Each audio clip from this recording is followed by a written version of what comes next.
继续来看中山高速公路发生惊险的车祸，一台修理车伫32路行的路段崩链，弄到内底边的护栏了后，冰棍啊链，一个太太佫害出来车外，但是这个太太无顾到家己是毋是有受伤，随着徛起来走去车遐，甲车底的囡仔抱出来。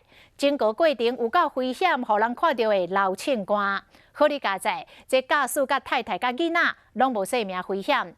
警方研判，应该是这个车链崩链，驾驶紧急打档啊，才转来并车。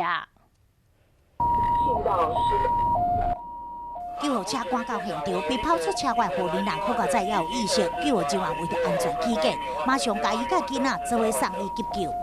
疑似右后轮爆胎失控翻覆，那后座乘客有一位妇人抛摔出车外。意外发生伫国道中山高路南32路段，旅行车弄到安全岛了后，并伫内线车道。当时后面的车看到旅行车崩链，马上失控去弄到内侧护栏，链几啊链。护理人被害出车外，竟然还佫有法度紧站起来，行到车内把囡仔抱出来。起身之后，马上去照顾他的小孩。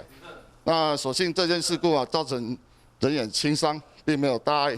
警方初步研判，旅行车崩链了后，驾驶急入档才会造成车辆失控。汽车的轮胎要注意，这胶纹免去伤浅，会使用10块的银角来检测。若是会当查掉这银角的底面的圆点，就是合格。